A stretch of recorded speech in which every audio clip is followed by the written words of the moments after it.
and then go on air. And it's 1974, and it's The Land That Time Forgot.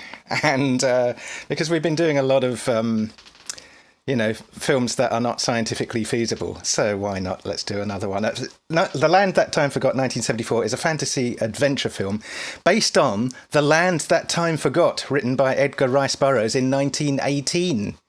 Now, the 1974 film starred Doug McClure, and the screenplay for this film was written by Michael Moorcock.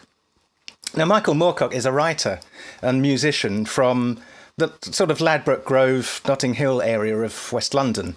And he's written a considerable amount of science fiction and fantasy novels since the 1960s. Still alive, still with us.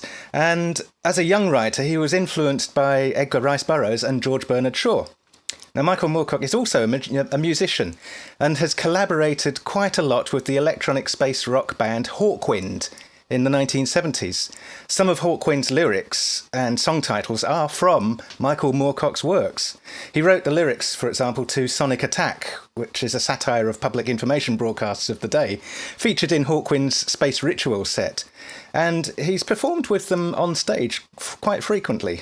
Michael Moorcock has also collaborated with ex-Hawkwind vocalist Robert Calvert. Moorcock was married to Jill Richards, who was then married to Robert Calvert. Hawkwind were formed in 1969, also from the Ladbroke Grove area of West London. Dave Brock and Mick Slattery were in a band together, and they had a mutual interest in electronic music. So they formed Hawkwind with several other like-minded musicians and friends. Their first gig was actually a gate-crashed talent night at Notting Hill. They didn't have a name, they didn't have any songs, but John Peel was in the audience and he was quite impressed by their 20-minute jam. So he told the event organiser, who signed them to a record deal. They had many lineup changes, Hawkwind did. They released lots of albums, they took lots of drugs. The album covers were painted by Barney Bubbles, who was a graphic artist in the area.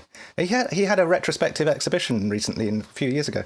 An underground press writer, Robert Calvert, the same Robert Calvert, would help develop the Space Ritual show and then also become part of the band. It seems that anyone who was vaguely associated with them became part of the band. Roadies, anyone, friends. A fairly well-endowed naked lady called Stacia would also become part of the band by dancing on stage and contributing to the band's material. Bass player Dave Anderson had been in the German band Amundul 2, which was one of the primary prototypes of what would become known as the krautrock scene, quite often playing alongside Tangerine Dream, pioneers of the Berlin School of Sequenced Synthesis.